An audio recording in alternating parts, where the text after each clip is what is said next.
Air India express ജീവനക്കാരുടെ സമരം അവസാനിച്ചുവെങ്കിലും സർവീസുകൾ പൂർണ്ണമായും പുനഃസ്ഥാപിക്കാൻ ഒരു ദിവസം കൂടി എടുത്തേക്കും.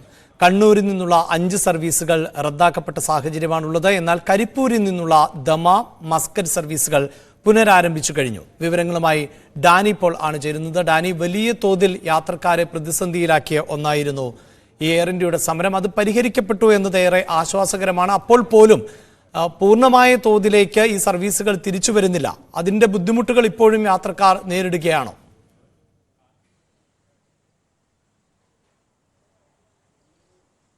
തീർച്ചയായും അങ്ങനെ തന്നെയാണ് അഭിലാഷ്. കാരണം പൂർണ്ണമായ തോതിലേക്ക് സർവീസ് അത് ഏകീകരിച്ചു കൊണ്ടുപോകാൻ ഇതുവരെയും കഴിഞ്ഞിട്ടില്ല. ഒരുപക്ഷെ ജീവനക്കാരുടെ ആ ഒരു സർവീസ് ഷെഡ്യൂൾ അടക്കം ഏകീകരിക്കാൻ പറ്റാത്തത് കൊണ്ടായിരിക്കാം ഇത്. സമരം പിൻവലിച്ചുവെങ്കിലും പൂർണ്ണതോതിൽ എല്ലാ സെക്ടറുകളിലും അതുപോലെ തന്നെ ജീവനക്കാരെ എത്തിക്കാനോ സർവീസുകൾ കൊണ്ടുപോകാനോ കഴിഞ്ഞിട്ടില്ല എന്നാണ് ഇന്ന് രാവിലെയുള്ള ഒരു കണക്കുകൾ വ്യക്തമാക്കുന്നത്. കണ്ണൂരിൽ നിന്ന് 5 സർവീസുകൾ റദ്ദ് ചെയ്യുമ്പോൾ കൊച്ചിയിൽ നിന്ന് 2 സർവീസുകൾ കൂടി റദ്ദ് ചെയ്യപ്പെട്ടിട്ടുണ്ട്. കൊച്ചിയിൽ നിന്നുള്ള ദമാമിലേക്കും മസ്കറ്റിലേക്കുമുള്ള സർവീസുകളാണ് ഇന്നും ഉപേക്ഷിക്കേണ്ടി വന്നത്. ഇതെല്ലാം ജീവനക്കാരുടെ സമരവും അതിനെ തുടർന്ന് പിന്നീടുണ്ടായ ഈ പുനരേകീകരണം എല്ലാം തന്നെ കൊണ്ടാണ് ഈ സർവീസുകൾ റദ്ദ് ചെയ്യേണ്ടി വന്നതെന്നാണ് വിശദീകരിക്കുന്നത്. ഇന്ന് ഉച്ചയ്ക്ക് ശേഷമുള്ള സർവീസുകൾ ഷെഡ്യൂൾഡ് എന്നാണ് കൊച്ചിയിൽ നിന്ന് കാണിക്കുന്നത്.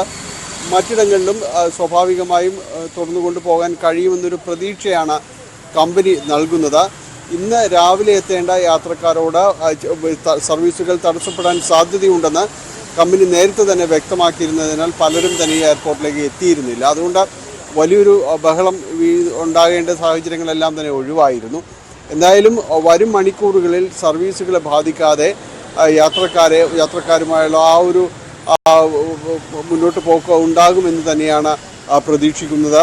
കഴിഞ്ഞ ദിവസങ്ങളിലുണ്ടായ ഈ സമരം വല്ലാത്ത രീതിയിൽ യാത്രക്കാരെ വലച്ചിരുന്നു. പലർക്കും എത്തേണ്ടിടങ്ങളിൽ നിശ്ചിത സമയത്ത് എത്താൻ കഴിയാത്തത് വലിയ രീതിയിലുള്ളൊരു വൈഷമ്യങ്ങൾ വിമാനത്താവളങ്ങളിലടക്കം ഉണ്ടാക്കിയിരുന്നു. പലരും വൻ തുകയ്ക്കാണ് മറ്റ് കമ്പനികളുടെ ടിക്കറ്റുകൾ എടുക്കുകയും നിശ്ചിത സമയത്ത് എത്താൻ വേണ്ടി ചിലരെങ്കിലും ശ്രമിക്കുകയും ചെയ്തു. ഇതെല്ലാം വലിയ പ്രശ്നങ്ങൾ വിമാനത്താവളത്തിൽ സൃഷ്ടിച്ചിരുന്നു. പിന്നീട് ഈ പുനഃക്രമീകരണമാണ് ചെയ്തു കൊടുത്തത് ഈ ദിവസങ്ങളിലേക്ക്. അപ്പോഴും സമരം അവസാനിച്ചിരുന്നില്ല.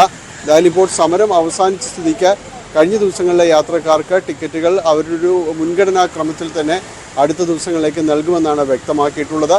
ഇന്ന് കഴിയുന്നതോടുകൂടി കൃത്യമായ രീതിയിലേക്ക് എയർ ഇന്ത്യ എക്സ്പ്രസിന് സർവീസുകൾ മടങ്ങുമെന്നാണ് പ്രതീക്ഷിക്കുന്നത്. റൈറ്റ്. എന്തായാലും എയർ ഇന്ത്യ ജീവനക്കാരുടെ പണിമുടക്ക് പിൻവലിച്ചതോടുകൂടി യാത്രക്കാർക്ക് വലിയ ആശ്വാസമാണ് ഉള്ളത്. പക്ഷേ ഇപ്പോഴും പൂർണ്ണമായും ഈ സർവീസുകൾ പുനഃസ്ഥാപിക്കാൻ സാധിക്കപ്പെട്ടിട്ടില്ല എന്നതുകൊണ്ട് തന്നെ പ്രതിസന്ധി പൂർണ്ണമായും പരിഹരിച്ച സാഹചര്യമല്ല ഇപ്പോഴും ഉള്ളത്.